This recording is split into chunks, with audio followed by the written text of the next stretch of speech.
교사에 대해서 이야기하고 싶은데요, 교사의 사전적 정의를 찾아보니까요, 교사의 사전적 정의는요, 가르치는 사람이에요. 그리고 또 헌신이라는 사전적 정의도 찾아봤어요. 헌신에 대해서 사전적 정의는요, 몸과 마음을 바쳐 힘을 다하는 게 헌신이라고 하더라고요. 그렇다면 오늘 교사 헌신 예배는요, 하나님을 가르치는 일에 내 몸과 마음을 다시 한번 결단하겠다, 드리겠다 고백하는 시간이 바로 오늘 저녁 교사 헌신 예배인 줄로 믿습니다. 특별히 오늘 저녁 교사 헌신 예배를 위하여서 모두가 함께 나와서 지금 예배 드리고 있습니다. 교사뿐만 아니라 우리 모든 성도님들께서도 가정 가운데에서, 직장 가운데에서, 세상 가운데에서 하나님을 가르치는 일을 실천하며 우리는 지금 살아가고 있습니다. 그래서 정말 오늘 저녁 간절히 소망하는 것은 저를 포함해서 우리 모두가 다시 한번 하나님, 제가 정말로 사람을 살리는 사람, 하나님의 자녀를, 제자를 만드는 사람으로 살아가겠습니다 결단하는 이 저녁 되기를 간절히 소망합니다. 제가 한 가지 질문하겠습니다. 좋은 교사는 어떤 교사일까요?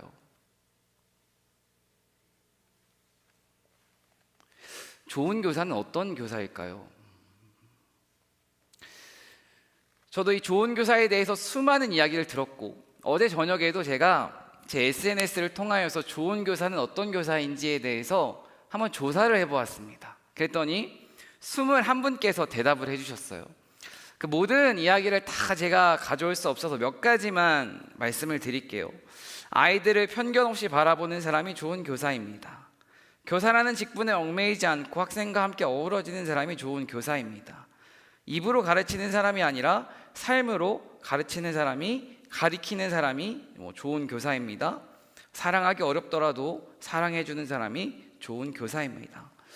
수많은 교사에 대한 이야기가 있고요, 우리 또한 지금 좋은 교사는 어떤 교사이겠지라고 하는 생각이 있으실 것입니다.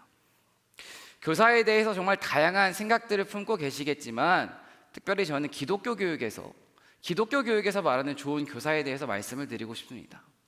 기독교 교육에서 말하는 좋은 교사는요, 참다운 사람을 만드는 것을 기독교 교육에서는 좋은 교사라고 말합니다. 그렇다면 참다운 사람이란 어떤 사람일까요?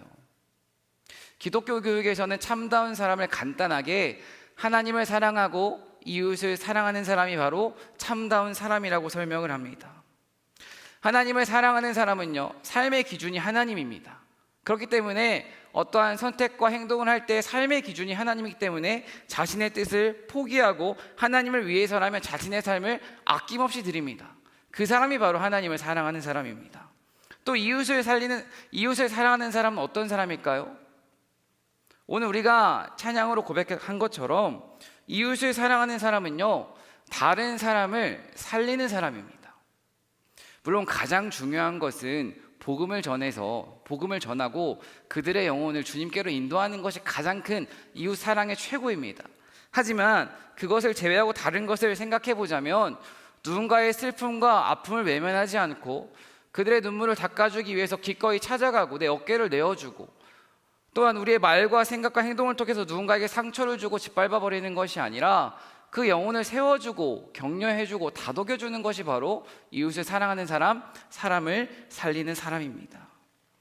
이웃을 사랑하는 사람은요, 다른 사람을 살리기 위해서라면 자신의 불편함과 희생을 아까워하지 않습니다.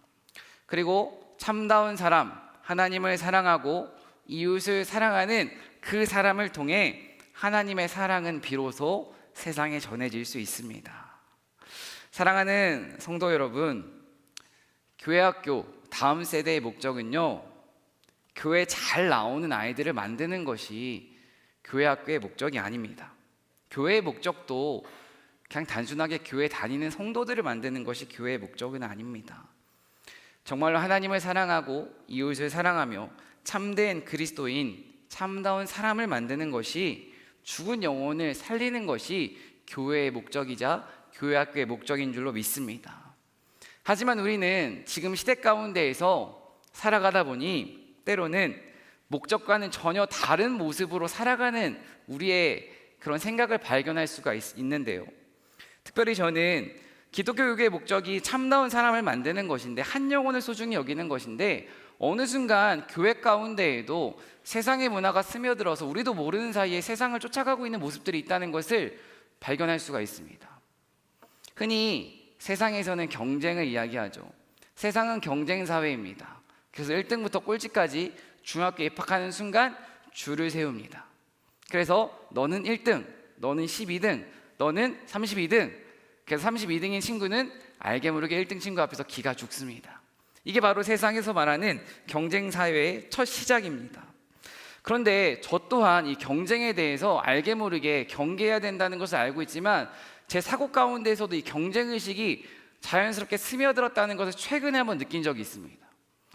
친한 친구들과, 신학교 친구들과 이제 목사 안수를 받는 3명의 친구들과의 모임이 있는데요, 그 모임 가운데에서 한 이야기를 나누다가 이런 이야기를 했습니다.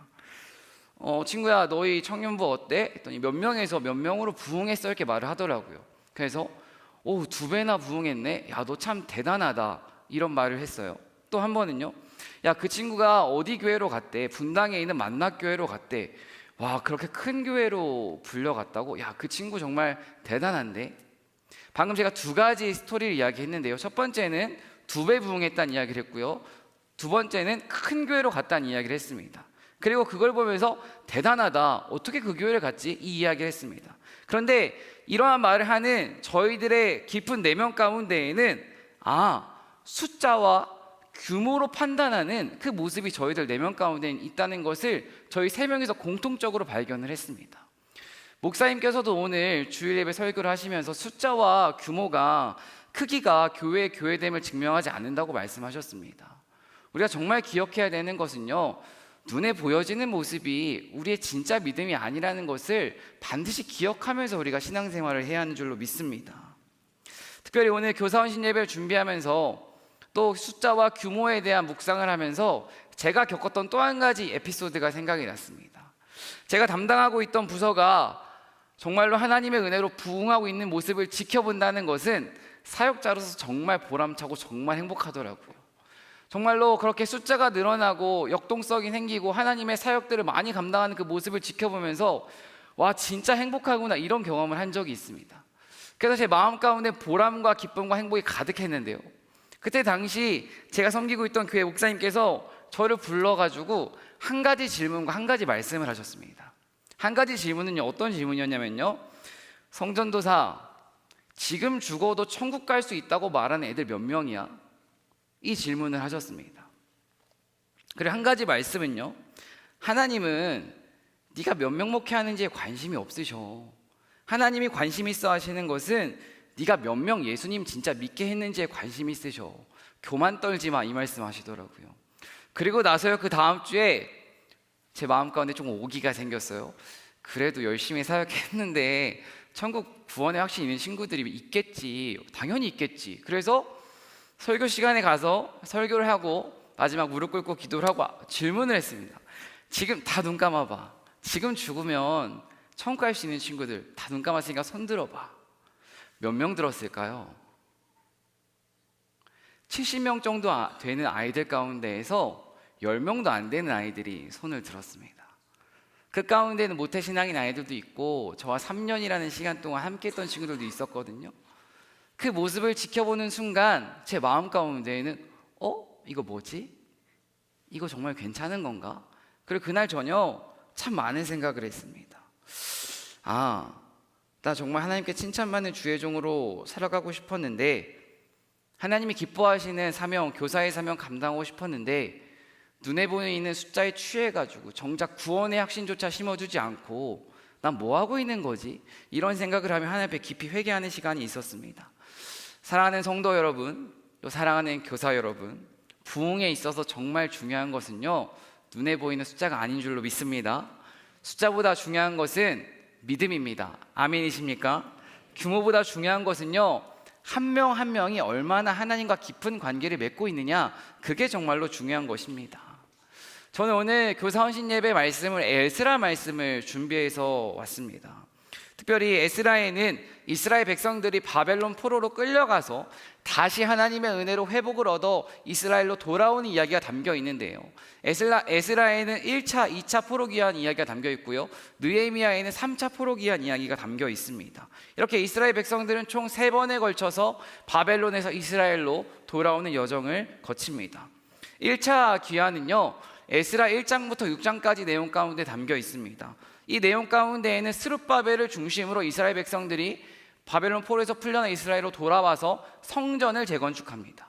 그리고 에스라 후반부 7장부터 10장까지는 오늘 함께 살펴볼 에스라를 중심으로 이제 성전이 재건되었다면, 흔적도 없던 성전을 다시 재건했다면 이제는 마음의 성전을 재건하는, 즉 하나님 앞에 회개하고 영적인 부흥 운동이 일어난 이야기가 에스라 후반부에 담겨 있습니다. 그리고 3차 귀환은 느헤미야를 중심으로 무너진 성벽, 성전의 앞에 있는 성벽을 재건축합니다. 정리해보면 1차 귀환을 통해서는 바벨론에게 다 무너졌던 그 성벽, 흔적도 없이 무너졌던 그 성벽을 재건합니다. 눈에 보이는 외적인 것을 다시 건축을 합니다. 에스라를 통한 2차 귀환을 통해서 하는 것은요, 눈에 보이는 성전을 재건축했다면 이제 눈에 보이지 않는 마음의 성전을 재건축합니다. 그리고 마지막 3차 귀환을 통해서는 공동체의 결속을 다집니다. 저는 우리 교사 선생님들에게 필요한 것이 무엇일까 기도를 하다가 문득 이런 생각이 들었습니다. 지금 시대 가운데서 우리에게 필요한 것이 무엇일까? 지금 우리 교회에 필요한 것이 무엇일까? 물론 지금도 참 어려운 교회들이 많습니다. 하지만 지금 우리 교회의 현실을 바라보았을 때 지금 우리 다음 세대 가운데 필요한 것은 사실 더 좋은 시스템은 아니라고 생각을 합니다. 이미 음향이나 조명이나 컴퓨터나 그러한 것들은 제가 생각하기에 우리 교회는 부족함 없이 그래도 아이들에게 줄 수 있다고 생각을 합니다. 또한 우리 아이들에게 있어서 우리가 부족함 없이 간식도 줄 수 있고 같이 활동도 할 수 있는 여건이 우리에게는 있다고 생각을 합니다. 그렇다면 정말 우리 다음 세대에게 필요한 것은요, 눈에 보이는 화려한 조명이나 음향이나 시스템 외적인 것들이 아니라 눈에 보이지 않는 그 아이들의 마음 가운데 우리가 무엇을 심어주고 있느냐, 어떠한 마음을 품고 어떠한 방향성을 가지고 그 아이들을 끌고 가고 있느냐, 내가 정말로 영혼을 살리는 교사로서 어떠한 마음으로 그 아이들을 대하고 있느냐, 이게 중요하지 않을까 생각을 하다가 에스라 본문이 생각이 났습니다. 부흥이란 죽은 영혼이 다시 살아나는 것입니다. 죽은 영혼이 다시 살아나는 것이 부흥이고요, 절망적인 상황이 하나님의 은혜로 다시 일어서는 것이 진정한 부흥입니다. 하나님은 우리를 다 부르셨습니다. 교사로, 부모로, 또 사역자로 다 부르셨습니다. 하나님이 우리를 부르신 이유는 다른 것이 아닙니다. 우리에게 맡겨진 영혼을 우리가 받은 은혜를 기억하며 살리라고 우리를 부르신 것입니다. 특별히 그래서 저는 우리가 정말로 사람을 살리는 교사가 되기 위해서 이 에스라라는 인물을 통해 우리가 기억해야 하는 3가지를 오늘 말씀을 통해 함께 나누고자 합니다. 첫 번째는 사람을 살리는 사람은 말씀 중심의 삶을 산다는 것입니다. 에스라 7장 10절 말씀인데요, 다시 한번 소리내어 읽어보도록 하겠습니다. 함께 읽겠습니다. 에스라가 연구하여 준행하며 율례와 규례를 이스라엘에게 가르치기로 결심하였었더라. 아멘. 지금 에스라는 다시 조국 이스라엘로 돌아오면서 3가지 결심을 합니다. 어떠한 결심일까요? 첫 번째는 율법을 연구합니다. 말씀을 연구합니다. 두 번째는 말씀을 연구하며 준행합니다. 한마디로 말씀을 연구하며 실천하겠다는 것입니다. 그리고 세 번째는 이스라엘 백성들에게 가르치기로 결심을 합니다. 에스라의 3가지 결심은 모든 말씀을 연구하고 말씀을 준행하고 말씀을 가르치겠다, 이 핵심은 바로 말씀입니다. 에스라의 삶에 있어서 핵심은 다른 것이 아니라 말씀이었습니다. 이것을 통해서 알 수 있는 것은 사람을 살리기 위해 가장 중요한 것은 다른 것이 아니라 하나님의 말씀이라는 것입니다. 오직 하나님의 말씀만으로 우리는 죽어있는 영혼을 살아있는 영혼으로 변화시킬 수 있습니다. 제가 아동부에서 사역할 때 아동부 아이들과 참 많이 불렀던 찬송가인데요, 다 알고 계신 찬송가입니다. 예수님이 말씀하시니, 알고 계시죠? 예수님이 말씀하시니 물이 변하여 포도주 됐네. 예수님이 말씀하시니 물이 변하여 포도주 됐네. 예수님 예수님 나에게도 말씀하셔서 새롭게 변화시켜 주소서. 아멘이십니까? 우리를 변화시키는 것은 무엇입니까? 말씀입니다. 우리를 변화시키는 것은요, 다른 어떤 것이 아니라 예수님의 말씀이라고 성경 가운데 기록되어 있습니다. 창세기 1장 1절 말씀을 보면요, 태초에 하나님께서 천지를 창조하셨습니다. 그런데 2절 말씀을 이어서 보면요, 혼돈하고 공허했다고 성경 말씀 가운데 기록되어 있습니다. 이 말을 간단하게 정리하면 하나님이 세상을 창조하셨는데 창조하시기 이전 상태는 무질서했다는 이야기입니다. 그런데 1장 31절을 보면요, 어떻게 기록되어 있냐면요, 하나님이 손수 만드신 것을 보시니 보시기에 참 좋았다, 이렇게 기록이 되어 있습니다. 2절에서 31절 그 사이에 3절부터 30절까지 그 과정 가운데는 어떤 이야기가 기록되어 있을까요? 무질서했던 상태가 질서가 있는 상태로 변했습니다. 혼돈했던 상태가 아름다웠던 상태로 변했습니다. 근데 그 과정 가운데는 어떤 이야기가 담겨 있냐면요, 하나님이 말씀하시니 라는 문장이 11번이나 성경 가운데 기록되어 있습니다. 우리의 무질서한 삶을, 무너져 있는 삶을 회복시키는 것은요, 계속 반복해서 말씀드리지만 다른 것이 아니라 하나님의 말씀입니다. 그렇다면 이것을 우리 삶 가운데 한번 적용해 볼까요? 무질서한 내 삶을 아름답게 바꾸기 위해서 우리가 해야 하는 것은 무엇일까요? 히브리서 4장 12절 말씀입니다.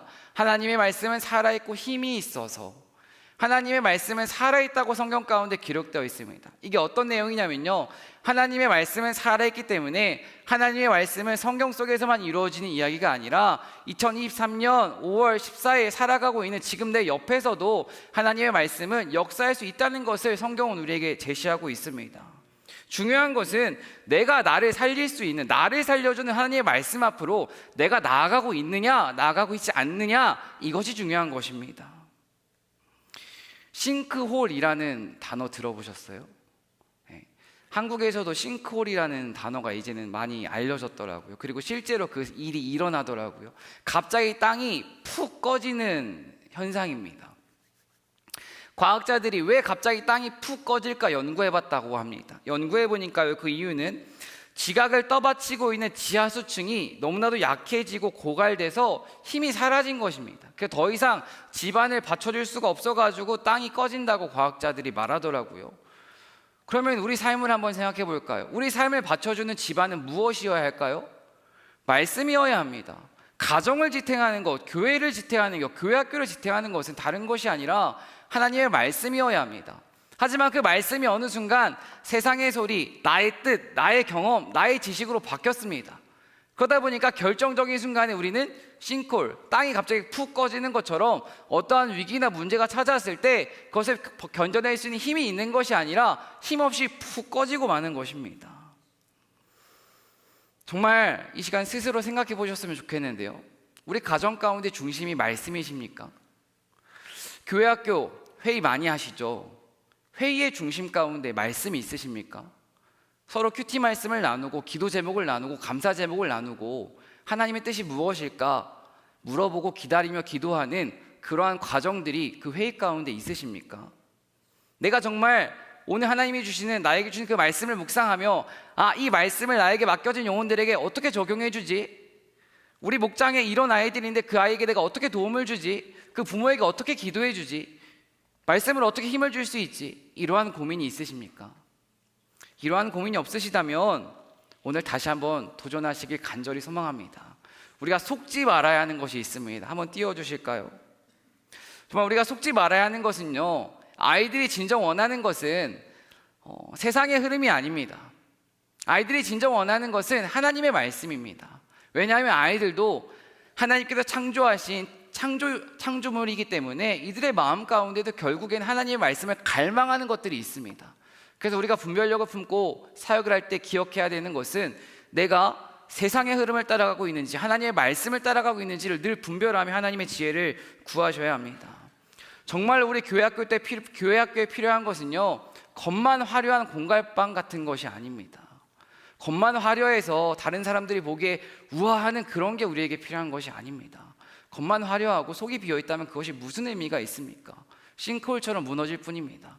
우리에게 진정 필요한 것은요, 겉은 조금 초라해 보일 수 있더라도 우리 아이들의 마음 가운데 무엇을 심어주고 있느냐, 우리 아이들이 맡고 있는 내 마음 가운데 무엇을 품고 무엇을 가지고 살아가고 있느냐, 그게 정말 하나님의 말씀인지 이 시간 질문하고 정말 하나님의 말씀으로 아이들을 살리는 저와 여러분 되길 간절히 소망합니다. 두 번째는 우리가 부드러운 마음을 회복해야 합니다. 사람을 살리기 위해서 필요한 것은 부드러운 마음입니다. 에스라 7장 6절 말씀을 함께 읽어볼까요? 함께 읽겠습니다.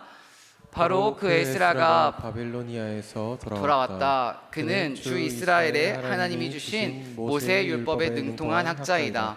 주 하나님이 그를 잘 보살피셨으므로 왕은 에스라가 요청하는 것은 무엇이나 다 주었다.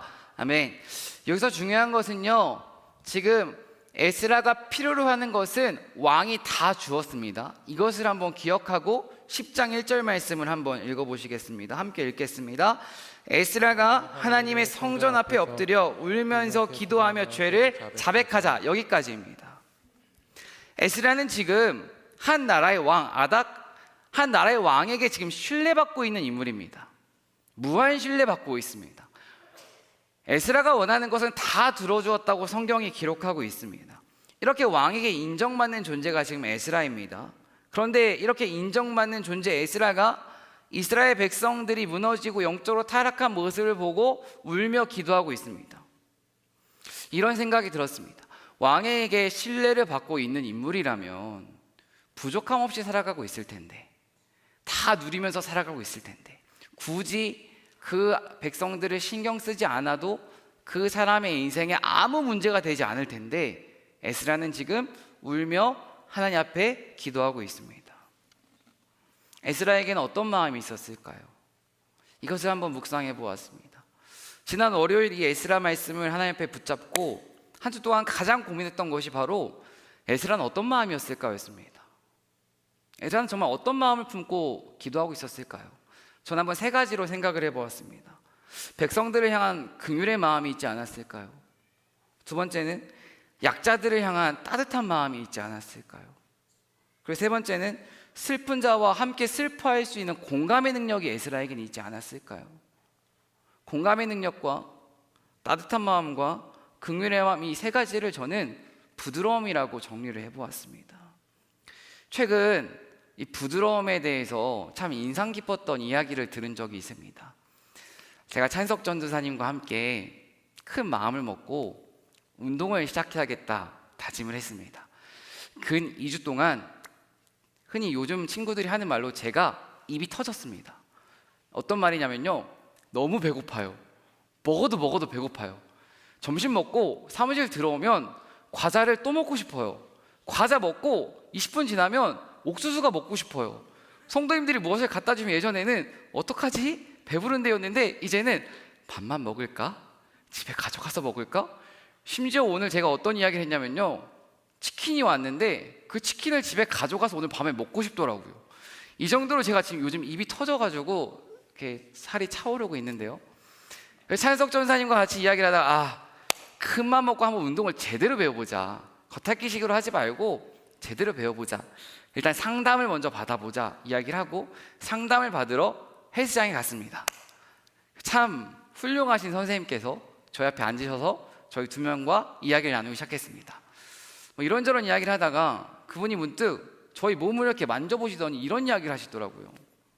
회원님들, 강한 바람 앞에서 나뭇가지는 꺾입니다. 반대로 풀은 이리저리 움직이면서 꺾이지 않고 생명을 이어갑니다. 굳어있는 몸은 쉽게 부러집니다. 그래서 스트레칭도 열심히 해야 되고 운동해야 된다고 말하더라고요. 근데 저는 이 이야기를 듣고 이런 생각 해봤어요. 우리 마음도 동일하지 않을까요? 그러니까 그분의 정확한 예화는 몸이 굳어있으면 부드러운 사람은 다리를 접질렸을 때 몸이 부드러우니까 다리가 안 부러지는데 몸이 딱딱한 사람은 접질렸을 때 몸이 부러진다는 거예요. 근데 우리 마음도 동일하지 않을까요? 우리 신앙도 동일하지 않을까요? 딱딱하게 굳어있는 마음은요, 다른 사람에게 상처를 줄 수밖에 없어요. 또한 곁에 있는 사람들의 슬픔과 아픔에 반응할 수가 없어요. 반대로 마음이 부드러운 사람은요, 다른 누군가를 따뜻하게 안아줄 수 있고요, 다양한 상황과 환경에 유연하게 반응해서 이리 끌려다니고 저리 끌려다니는 게 아니라 유연하게 반응하면서 그 사람을 위하여서 기도하고 그 사람을 결국 하나님 앞으로 인도할 수가 있어요. 에스겔 36장 26절에서 27절 말씀입니다. 제가 읽겠습니다. 너희에게 새로운 마음을 주고 너희 속에 새로운 영을 넣어주며 너희 몸에서 돌같이 굳은 마음을 없애고 살갗처럼 부드러운 마음을 주며 너희 속에 내 영을 두어 너희가 나의 모든 율례대로 행동하게 하겠다. 그러면 너희가 내 모든 규례를 지키고 실천할 것이다. 하나님께서 너희 속에 내 영을 두어 나의 모든 율례대로 행동하게 하겠다 말씀하셔요. 한마디로 네가 말씀대로 살게 할게 말씀하시거든요. 근데 그 전제 조건이 뭐냐면요, 뭐라고 말씀하시냐면요, 너희에게 새로운 마음, 새로운 영을 주어서 너희 몸에서 돌같이 굳은 마음을 내가 없애줄게. 그리고 부드러운 마음을 줄게. 그래야 너희들이 하나님의 말씀대로 살 수 있어. 이렇게 말씀하시는 것입니다. 세상은 강함을 원합니다. 그게 세상의 원리입니다. 반대로 하나님 나라는요, 강함보다 약함을 말씀하십니다. 그리고 부드러움을 말씀하십니다. 한 가지 확실한 것은요, 강한 것은 오래가지 못합니다. 반대로 부드럽고 온유한 것은 오래갑니다. 성경에선 이 부드러움을 온유라고 말한다고 저는 생각을 합니다. 온유한 사람은요, 어딜 가서든지 공동체를 따뜻하게 만들 수 있고요, 지금 우리가 나아가고 있는 그 핵심, 어디서든지 사람을 살리는 사람으로 살아갈 수가 있습니다. 사랑하는 교사 여러분, 그리고 성도님들, 우리가 품어야 하는 마음은요, 오늘부터 기도해야 되는 것은요, 부드러움입니다. 생명은 언제나 따뜻하고 부드러운 곳에서부터 시작됩니다. 반대로 차갑고 딱딱한 것은 무엇일까요? 죽은 것입니다. 그래서 정말 우리가 오늘 부드러운 마음을 회복하기 위해서 한 가지를 결단했으면 좋겠습니다. 저는 오늘 특송 들으면서 참 많은 은혜 받았는데요, 특송 찬양 가사 가운데 이런 가사가 있더라고요. 다 주의 은혜라. 부드러운 마음을 회복하기 위해서 우리가 기억해야 되는 것은 내가 지금까지 어떻게 살아왔는지예요. 이러한 순간에 하나님이 나를 용서해 주셨고 인도해 주셨고 이끌어 주셨고 살려 주셨고, 하나님의 은혜를 기억하는 사람은요, 감사할 수 있고요, 감사하는 사람은요, 온유한 사람으로, 사람을 살리는 사람으로 이 세상 가운데서 살아가는 줄로 믿습니다. 그래서 특별히 저는 우리 선생님들과 다음 세대 부모님들에게 가정 예배를 도전해 보시길 간절히 권면합니다. 가정 예배는 거창한 것이 아닙니다. 1분이든 5분이든 자녀와 함께 앉아서 오늘 감사한 게 뭐야? 이것만 물으셔도 됩니다. 그리고 같이 기도하시면 됩니다. 이렇게 가정 예배가 회복될 때 정말 우리 가정이 믿음의 가정이 될 줄로 믿습니다. 또한 우리의 마음 또한 감사를 회복해야 부드러운 마음을 회복할 수 있습니다. 정말 우리가 감사를 회복하고 부드러운 마음을 회복하길 이 시간 간절히 소망합니다. 마지막 세 번째입니다. 사람을 살리는 사람은 본이 되는 삶을 살아갑니다. 한마디로 솔선수범하는 삶을 살아간다는 것입니다. 에스라 7장 10절 말씀을 다시 한번 읽도록 하겠습니다. 다시 읽겠습니다.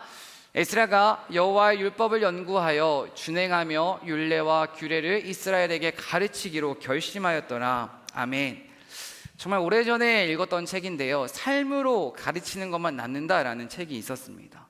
그 책 제목에 정말 모든 메시지가 담겨 있습니다. 삶으로 가르치는 것만 정말로 우리가 다음 세대에게 물려줄 수 있습니다. 에스라는 지금 자신이 먼저 말씀을 연구합니다. 먼저 말씀을 준행합니다. 그리고 나서 가르치고 있습니다. 가르치기 이전에 어떤 과정이 있나요?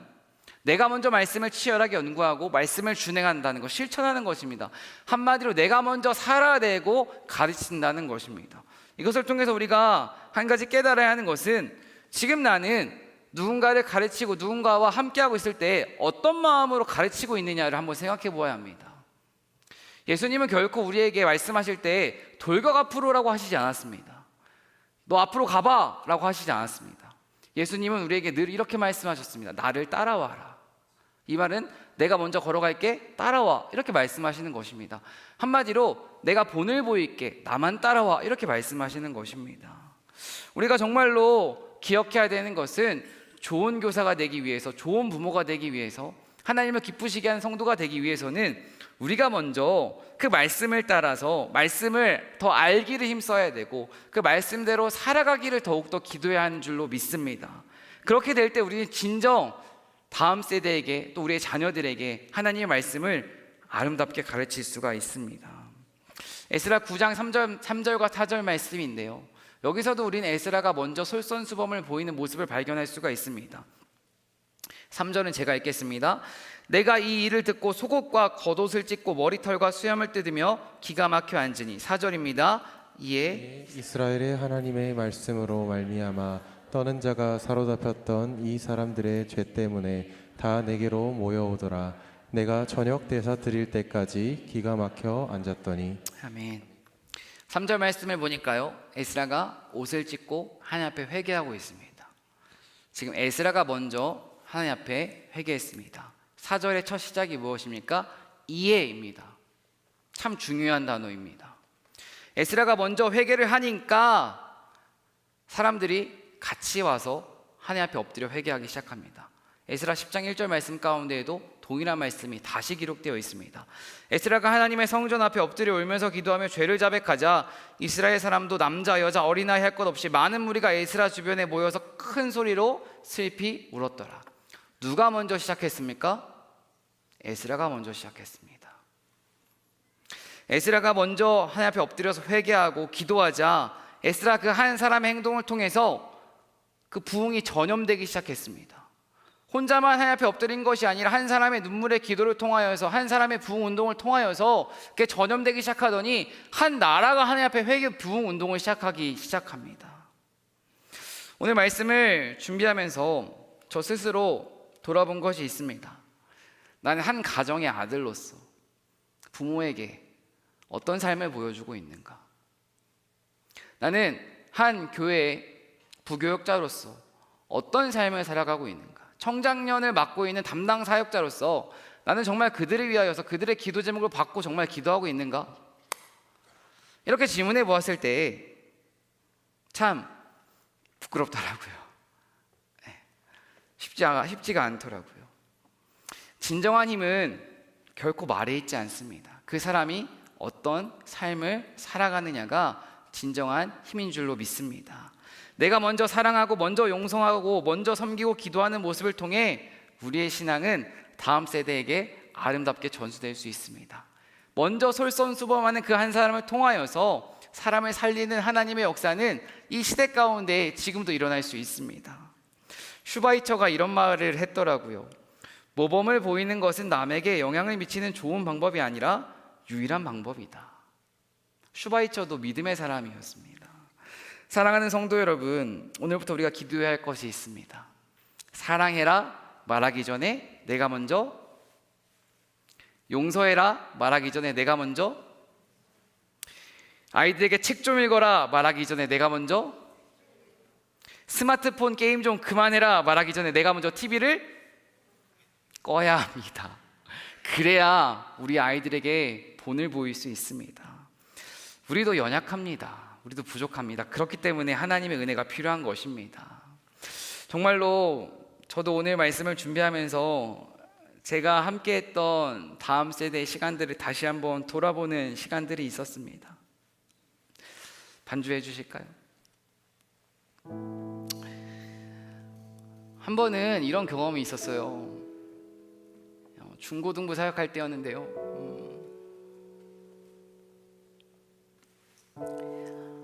방금 제가 그런 말씀 드렸잖아요.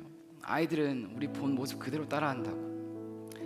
좋은 모습을 너무 보여주고 싶은데 그게 잘 안 되는 거예요. 그래서 나 어떡하지 이렇게 하면서 사역을 하고 있었는데 어느 순간 제가 좋지 않게 말하고 행동하는 그 모습들이 아이들에게서 튀어나오는 거예요. 또 한 가지 발견했던 게 뭐냐면요, 제가 기도하는 그 말투도 아이들이 그대로 따라하더라고요. 그때 당시에 제가 언제나 나를 사랑하시는, 언제나 나와 함께 하시는 예수님의 이름으로 기도드립니다 아멘 이렇게 마무리했거든요, 기도를요. 중고등부 아이들이 그걸 다 따라하기 시작하더라고요. 근데 반대로 좋은 영향도 받지만 제가 좋지 않은 모습들도 아이들이 그대로 담더라고요. 그래서 그때 당시에 제가 이렇게 기도했어요. 하나님, 저 괜찮을까요? 한 사람을 하나님의 제자로 만든다는 거 제가 해도 될까요? 그때 하나님께서 제게 주신 은혜는 스가랴 4장 6절 말씀이었습니다. 네 힘으로 되지 않고 네 능력으로 되지 않고 오직 나의 영으로만 될 것이다. 그래서 저는 그때부터 그 말씀 붙잡고 다음 세대 사역 기쁨으로 감당했습니다. 그리고 그때부터 저는 아이들에게 외쳤습니다. 나도 전도사이기 전에 한 사람이고 부족한 인간이다. 나 위해서 기도해줘라.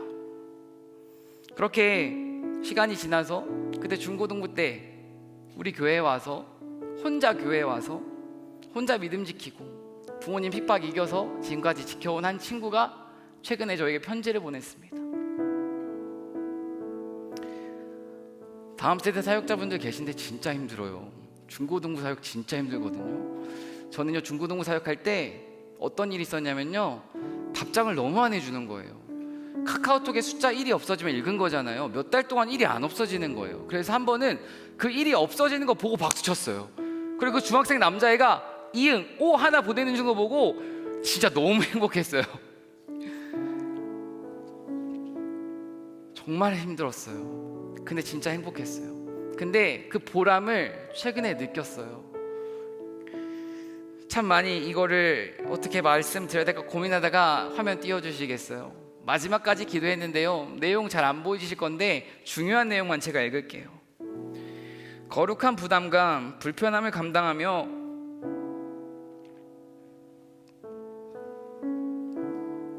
쉬운 길보다 어렵고 힘든 길을 택하라고 말씀해 주신 것처럼 저도 그렇게 살겠습니다. 보여주셨던 것처럼 저도 그렇게, 아니 그보다 더 멋진 제자로 살아내며 떨어져 있지만 함께 그분의 나라를 위해 같이 힘쓰고 있을 목사님을 생각하며 힘내겠습니다. 다른 어떤 내용보다 저는 이게 가장 제 마음 가운데 가장 큰 위로와 은혜가 되었습니다. 왜 은혜가 되었는 줄 아세요? 그래도 저 참 부족했는데 전사님이 보여주셨던 거, 외치셨던 거, 저도 그렇게 한번 살아볼게요 이렇게 말하고 정말로 그렇게 살아내고 있는 그 친구의 이야기를 들으니까, 아, 내가 하는 게 아니라 하나님이 하시는 거구나. 그때 당시에 그 친구 위해서, 그 어머니 위해서 기도했던 거 헛된 게 아니구나. 그 친구에서 시간을 투자하고 물질을 투자하고 내 마음을 투자했던 거, 상처받았던 거 정말 의미 없던 게 아니었구나. 그래서 저는 우리 선생님들에게 도전하고 싶어요. 그냥 되는 건 없어요. 우리 선생님들, 그리고 사랑하는 부모님들, 성도님들, 다음 세대를 위해서 우리가 해야 되는 것은요, 우리가 먼저 말씀으로 무장하셔야 돼요. 그래서 이런 소식 들렸으면 좋겠어요. 우리 부서 가운데 큐티 묵상 모임이 생겼어요. 선생님들께서 묵상을 나누기 시작하셨어요. 우리 회의 가운데 이런 묵상을 하면서 이런 은혜 받았어요. 이런 나눔, 이런 좋은 소식이 되길 간절히 소망합니다. 아멘이십니까? 두 번째입니다. 부드러운 사람이 되셔야 돼요. 우리 힘으로 절대 할 수 없어요. 저도 일상 가운데 젖어 살다 보면 어느 순간 차가워져 있고 딱딱해져 있는 제 모습을 볼 수밖에 없어요. 그래서 우리가 필요한 것은 말씀 앞에 나아가서 감사를 회복하는 것입니다. 마지막 세 번째입니다. 무엇이었습니까? 솔선수범, 본을 보이는 삶을 살아가셔야 합니다. 본을 보이는 삶은 절대 우리 힘으로 살아갈 수가 없습니다.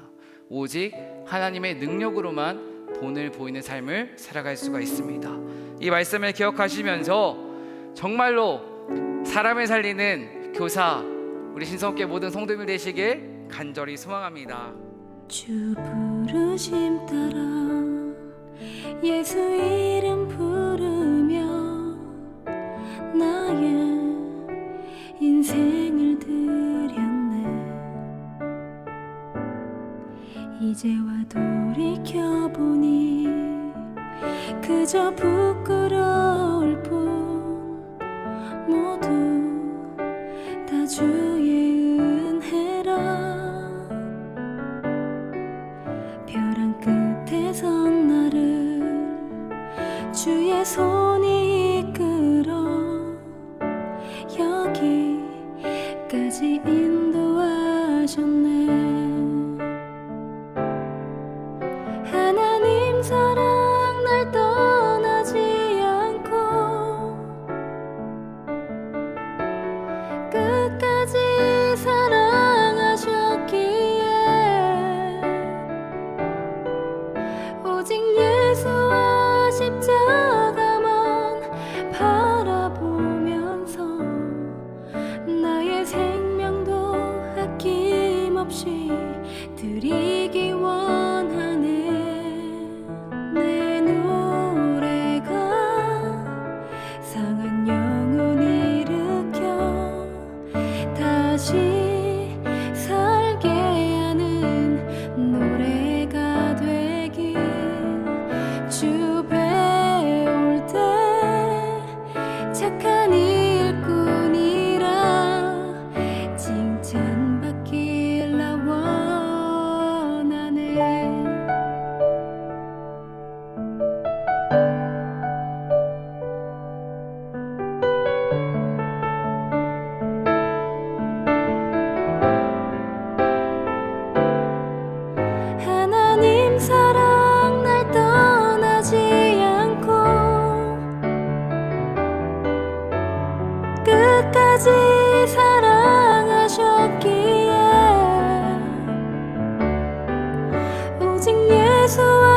십자가만 바라보면서 나의 생명도 아낌없이 드리기 원하네.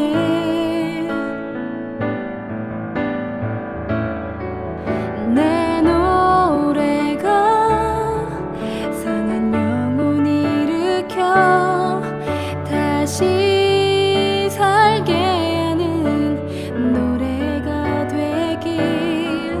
주 배울 때 착한 일꾼이라 칭찬받길 나 원하네. 하나님 사랑 날 떠나지 않고 끝까지 사랑하셨기에 오직 예수와 십자가만 바라보면서 나의 생명도 아낌없이 드리기 원하네.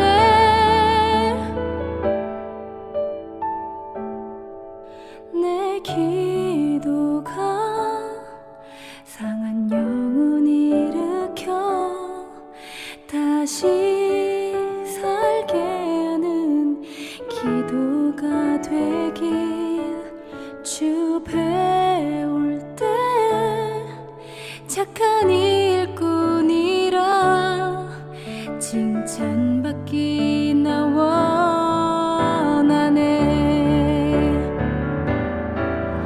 내 기도가 상한 영혼 일으켜 다시 살게 하는 노래가 되길. 주 배울 때 착한 일꾼이라 칭찬받길 나 원하네. 칭찬받길 원하네.